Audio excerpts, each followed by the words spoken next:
নমস্কাৰ, আজি মই আপোনালোকলৈ পিঠাৰ ৰেচিপি এটা লৈ আহিছোঁ। আপোনালোকে এইদৰে পাকঘৰত থকা বস্তুৰে কম সময়ত বনাব পাৰিব। টেষ্টিৰ লগতে হেলথিও হয়। আপোনালোকে এইদৰে বনাব। তেতিয়াহ'লে আহকচোন ভিডিঅ'টোৰ মাজলৈ। বনাবলৈ মই কাপটোৰে 2 কাপ শুকান চাউলৰ গুড়ি ল'ম। 2 কাপ শুকান চাউলৰ গুড়ি লৈছোঁ। মই কাপটোৰে আধা কাপ পিচি থৈ দিয়া চেনি লৈছোঁ। ইয়াত মই 2 চামুচ পাউডাৰ গাখীৰ দি দিম। 1 চামুচ, 2 চামুচ। চামুচখনেৰে এই গোটেইখিনি এবাৰ এইদৰে মিলাই ল'ম। শুকান বস্তুখিনি এইদৰে মিলাই ল'লোঁ।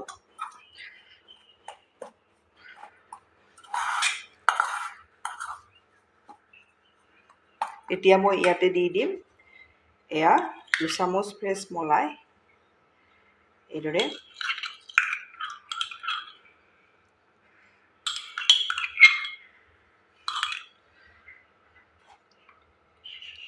মই একেটা কাপেৰে দেখাই দিছোঁ।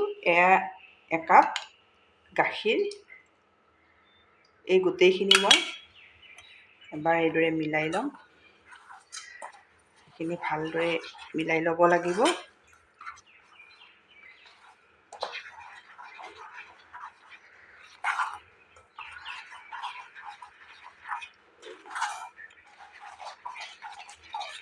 আপোনালোকে শুকান চাউলৰ গুড়ি নাথাকিলে কেঁচা চাউলৰ গুড়িও ল'ব পাৰে।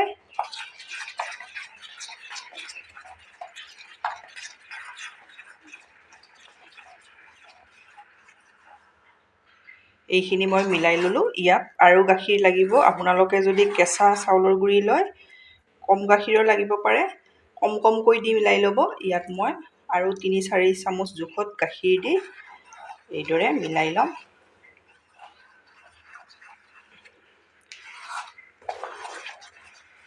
আপোনালোকে মোৰ ভিডিঅ' চাই ভাল পালে লাইক, কমেণ্ট আৰু ছাবস্ক্ৰাইব কৰি দিব। ফেমিলিৰ লগত শ্বেয়াৰ কৰিব। এই গোটেইখিনি মই ভালদৰে মিলাই ল'লোঁ। এইটো জোখত ৰখাই দিব। ইয়াতকৈ বেছি ডাঠ বা বেছি পনীয়াও নকৰিব। এতিয়া মই ইয়াতে দি দিম আধা চামুচৰ কম বেকিং পাউডাৰ। বেকিং পাউডাৰৰ আধা বেকিং চ'ডা দি দিব। বেছি নিদিব, কমকৈ দি ল'ব।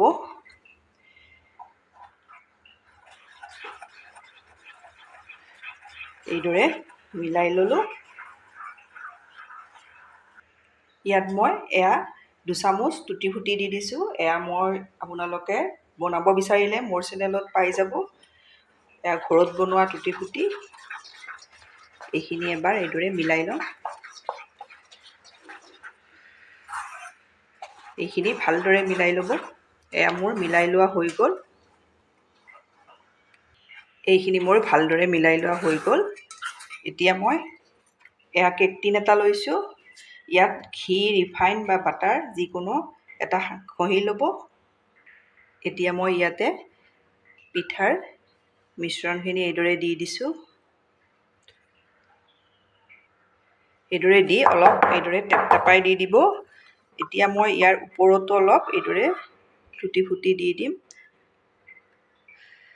একেবাৰে সহজতে আপোনালোকে ঘৰতে এইদৰে টুটি ফুটি বনাব পাৰিব। পাকঘৰত থকা বস্তুৰে হৈ যাব। এইদৰে এতিয়া মই চচপেন এটাত পানী এগিলাচ এইদৰে উতলাই লৈছোঁ। এতিয়া মই পিঠাৰ পাত্ৰটো এইদৰে এখন সৰু প্লেট বা ষ্টেণ্ড দিলেও হৈ যাব। এইদৰে দি দিব। হাই ফ্লেমত মই 15 মিনিট সময় এইদৰে থৈ দিম। 15 মিনিট সময়ৰ পাছত মই দেখাই আছোঁ। মই পিঠাটো চাই লওঁ। দেখিছেনে কিমান ধুনীয়াকৈ ফুলি আহিছে। মই নমাই ল'ম। মই পিঠাটো নমাই ল'লোঁ। অলপ এইদৰে ঠাণ্ডা হোৱাৰ কাৰণে থৈ দিম। ঠাণ্ডা হোৱাৰ পাছত মই আপোনালোকক দেখাই আছোঁ। মই কেক টিনটোৰ পৰা পিঠাটো উলিয়াই ল'লোঁ। উলিয়াই মই এইদৰে পিচকৈ কাটি ল'লোঁ। দেখিছেনে কিমান ধুনীয়া হৈছে।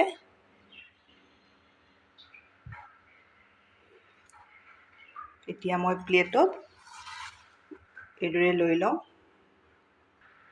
এয়া মই প্লেটত উলিয়াই ল'লোঁ। এপিচ মই এইদৰে থৈ দিছোঁ। আপোনালোকে ৰাতিপুৱাৰ ব্ৰেকফাষ্টতো এইদৰে খাব পাৰে, ল'ৰা ছোৱালীৰ টিফিনতো দিব পাৰিব। আপোনালোকে এইদৰে বনাই খাই কেনে পায় কমেণ্টত জনাব। ধন্যবাদ ভিডিঅ'টো শেষলৈ চোৱাৰ বাবে।